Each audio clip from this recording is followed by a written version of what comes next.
జై శ్రీరామ్. శ్రీమాత్రే నమః. శ్రీ గురుభ్యో నమః.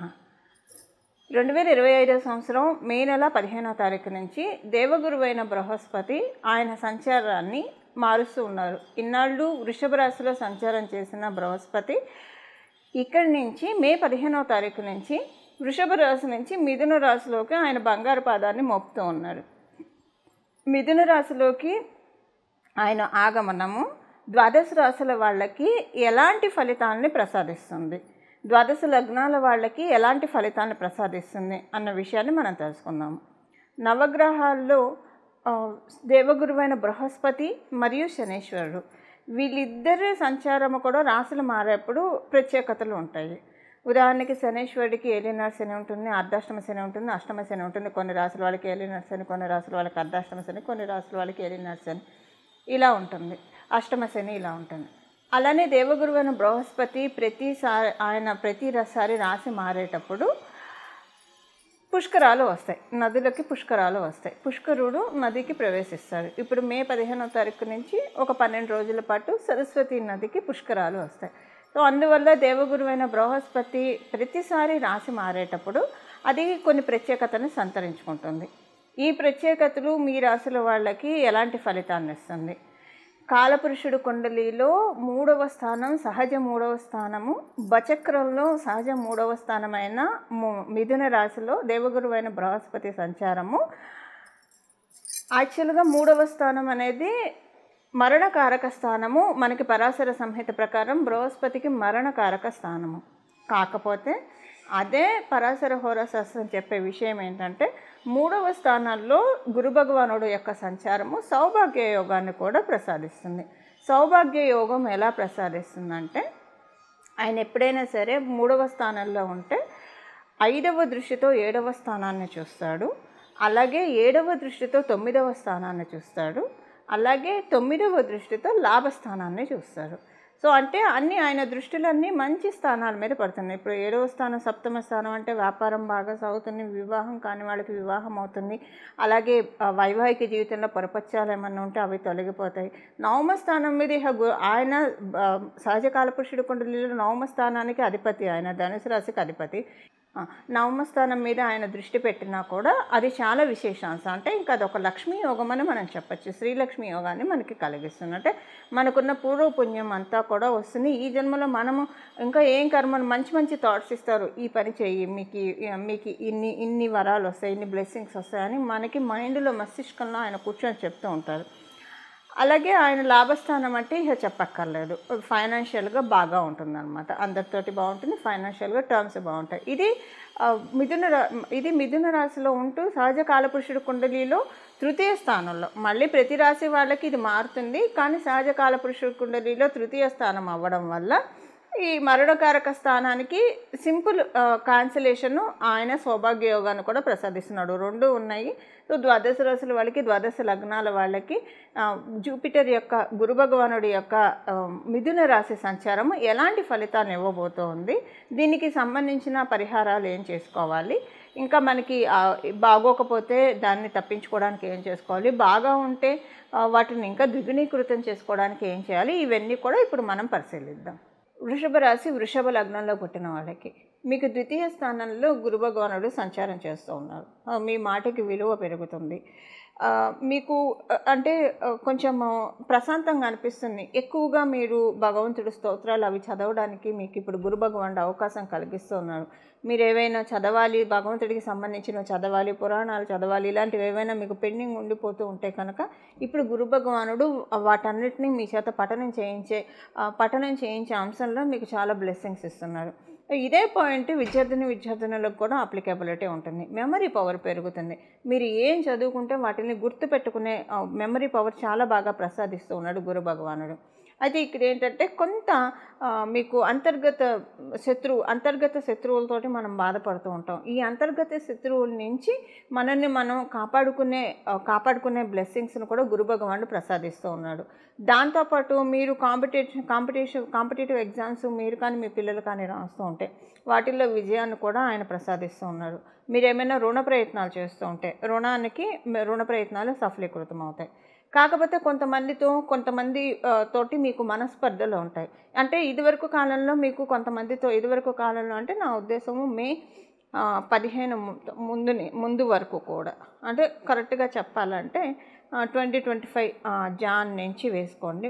జాన్ నుంచి అనుకోండి. 2025 జనవరి నుంచి ఇప్పటి వరకు మీకు ఎవరితోటైనా మనస్పర్ధలు అవి వచ్చి ఉంటే కనుక ఇప్పుడు వాళ్ళకి అది ఇంకా ఎక్కువ అవుతాయన్నమాట. సో అదేంటంటే మీ చుట్టూ ఉండే వాళ్ళు కూడా మీకు పెక్యులర్‌గా అనిపిస్తారు. ఇటు అంటే ఇప్పుడు ఎవరైనా ఇద్దరు కొంచెము డిఫరెన్సెస్ వస్తే కనుక ఎవరైనా మూడో వ్యక్తి వచ్చి సాల్వ్ చేసే విధంగా ఉంటే ఓకే. అలా కాకుండా చాలా పెక్యులర్‌గా అనిపిస్తుంది. కొంత మీకేంటంటే మనస్సు స్థిమితంగా అనిపించదు. సో మీరు చింతని తొలగించి మానసికంగా మిమ్మల్ని మీరు ప్రశాంతంగా ఉంచుకోవడానికి ప్రయత్నించండి. మీకు 6th హౌస్‌ని ఆయన చూస్తున్నారు. డైలీ రొటీన్‌ని మీరు మిస్ అవ్వకండి. డైలీ రొటీన్ మీరు మిస్ అవ్వకుండా మీరు చేస్తూ ఉంటే కనుక మీకు అంతర్గత శత్రువులు కావచ్చు, లేదా బాహ్యంగా మీరు ఎవరితోటైనా ఇబ్బంది పడుతుంటే వాళ్ళ నుంచి మీకు విముక్తి కలుగుతుంది. లేకపోతే కొంచెం మీ మీద కొంతమంది ఆధిపత్యం చేసే అవకాశం ఉంటుంది. అది మీకు నచ్చదు. కమాండింగ్‌గా ఇన్నాళ్ళు మీతో మామూలుగా మాట్లాడిన వాళ్ళు కూడా కొంత కమాండింగ్‌గా మాట్లాడుతున్నారు అని అనిపించి మీరు హర్ట్ అవుతారు. సో వీటన్నిటి నుంచి మిమ్మల్ని మీరు పరిరక్షించుకోవాలంటే 6th హౌస్ మీద ఆయన పంచమ దృష్టితో చూస్తూ ఉన్నారు కాబట్టి డైలీ మనం చేయాల్సిన పనులు మిస్ అవ్వకుండా చేయాలి. డైలీ మనం చేయాల్సిన పనులు ఏంటంటే అంటే మన ధర్మశాస్త్రం ప్రకారం ఉదయాన్నే స్నానం చేసిన వెంటనే అంటే మీకు కుదిరితే కొంత వేకువజామునే లేచి చేయండి. ఒకవేళ మీ వర్క్ షెడ్యూల్తో మీకు కుదరకపోయినా సరే మీరు స్నానం చేసిన తర్వాత దీపారాధన చేయడము, కుదిరితే గుడికి వెళ్ళి రావడము, భగవంతుడికి ఈ శరీరాన్ని ఇచ్చినందుకు కృతజ్ఞతలు, ఈ జీవితాన్ని ఇచ్చినందుకు కృతజ్ఞతలు, మమ్మల్ని నువ్వే నడిపించు, నువ్వే రథసారథివై నడిపించు, సరైన మార్గంలో నడిపించు, మమ్మల్ని ఎలాంటి దోషాలు ధరనీయకుండా మమ్మల్ని కాపాడు. ఇలా మనం డైలీ రిచువల్స్ అనేది మిస్ అవ్వకుండా అంటే ప్రతిరోజు కంపల్సరీ దీపారాధన మీరు చేయాలి. ఇన్ కేసు మీరు లేడీస్ అయితే మీకు పీరియడ్స్ వచ్చినప్పుడు ఆ 4 days వదిలేసి తర్వాత 5th day నుంచి చేయడము. ఇలాగంటే కొన్నిసార్లు షెడ్యూల్ మిస్ అవ్వకుండా డైలీ మీరు చేసేవి ఇప్పుడు మీరు వ్యాపారం కావచ్చు, ఉద్యోగం కావచ్చు, లేదా మీరు ఏదైనా ఒకటి చేస్తూ ఉన్నారు, ఒక సాధన చేస్తూ ఉన్నారు. ప్రతిరోజు ఈ సాధన ప్రాక్టీస్ని మిస్ అవ్వకుండా చేయాలి. సో ఇలా చేస్తూ ఉంటే కనుక డైలీ చేసే పనులు ఏవి కూడా పెండింగ్ పెట్టుకోకూడదు. పెండింగ్ పెట్టుకోకుండా చేస్తూ ఉంటే ఇప్పుడు గురు భగవానుడు వాటన్నిటికీ జీవం పోస్తూ ఉన్నాడు. ప్రత్యేకించి ప్రతిరోజు ఇంట్లో దీపం వెలగాలి. వృషభ రాశి వృషభ లగ్నంలో పుట్టినవాడు మేము రోజు చేస్తూ ఉంటామంటే సాయంత్రం పూట కూడా చేయండి. మేము 2 పూట్ల చేస్తున్నాం అంటే అద్భుతం. మీకు చేతులెత్తి దండం పెట్టచ్చు 2 పూట్ల కుదుర్చుకొని చేస్తున్నందుకు. సో అన్ని వేళల్లో 2 పూట్ల చేయడం అందరికీ సాధ్యపడకపోవచ్చు కాబట్టి సో అది ఇంకా అద్భుతము. సో 2 పూట్ల దీపారాధన ఒకవేళ మీరు అసలు ఒక పూట కూడా దీపారాధన చేయని కోవలో మీరు ఉంటే కనుక పొద్దున పూట దీపారాధన చేయాలి. ఖచ్చితంగా చేస్తే మీకు చాలా బాగా ఉంటుంది. చాలా అంటే చాలా మంచి ఫలితాలు చూస్తారు. అసలు ఇలా మీరు ఒక 21 రోజులు చేస్తూ వెళ్ళండి. మీకు ఎంత ప్రశాంతంగా అనిపిస్తుంది. చుట్టూ ఉన్న పరిస్థితులన్నీ కూడా అనుకూలంగా మారడము, మనసులో టెన్షన్ లేకుండా అశాంతి అంతా తొలగిపోతుంది. దానంతటా అదే ఇప్పుడు బోర్డు మీద చాక్ పీస్ పెట్టి రాస్తే డస్టర్ పెట్టి తుడిస్తే ఎలా తొలగిపోతున్నా మీ మనసులో ఉన్న ఆందోళన అవన్నీ కూడా అలా తొలగిపోతాయి. అలా డస్టర్తో రబ్ చేసినట్టు తొలగిపోతాయి. ఇది గురు భగవానుడు మీకు ప్రసాదించే ఫలితం. దానికోసం మీరు అసలు దీపారాధన చేసే కోవలోకి మీరు లేకపోతే ప్రతిరోజు దీపారాధన చేయాలి. మేము రోజు దీపారాధన చేసుకుంటామని అంటే సాయంత్రం పూట కూడా చేయడానికి ప్రయత్నించండి దీపారాధన.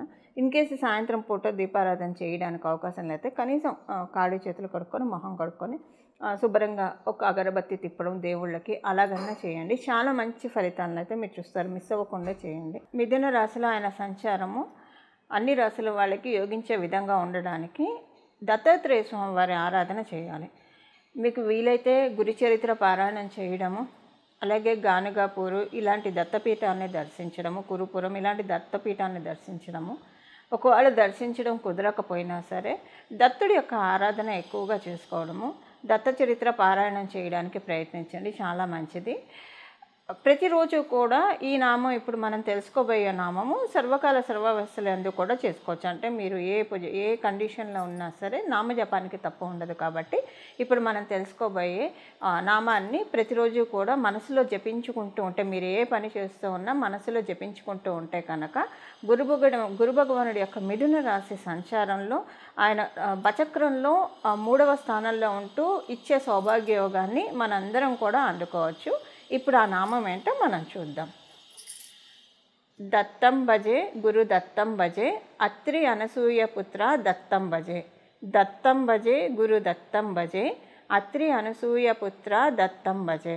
దత్తం భజే గురు దత్తం భజే అత్రి అనసూయ పుత్ర దత్తం భజే. ఈ నామాన్ని జపించుకుంటూ ఉంటే కనుక చాలా అంటే చాలా చక్కటి ఫలితాలని గురు భగవానుడు మనకి ప్రసాదిస్తాడు. ఇలా మనమందరం కూడా గురు భగవానుడి యొక్క కృపకి పాత్రలవుతూ గురు భగవానుడు జ్ఞానాన్ని కలిగిస్తాడు. జ్ఞానం వల్ల ఏంటంటే అజ్ఞానం అనే చీకట్లు తొలగిపోతాయి. ఎప్పుడైతే అజ్ఞానం అనే చీకట్లు వీడిపోతాయో మన జీవితంలో సుఖ సంతోషాలు సమృద్ధిగా ఉంటాయి. వాటికి ఎప్పుడూ కొదవ ఉండదు. ఇలా మన జీవితాన్ని జ్ఞాన సముపార్జనతోటి జ్ఞానార్జనతోటి మన జీవితాన్ని మనందరం కూడా నడుపుకోవాలని చెప్పి జ్ఞానధనంతో అజ్ఞానం మన అంధకారాన్ని రూపుమాపాలని చెప్పి నేను కూడా మనందరి తరఫున మనస్ఫూర్తిగా శిరస్సు వంచి దత్తాత్రేయ స్వామి వారిని వేడుకుంటూ శ్రీ గురుదత్త జై గురుదత్త శ్రీ దత్త శరణం మమ మంగళం నమో భగవతే వాసుదేవాయ.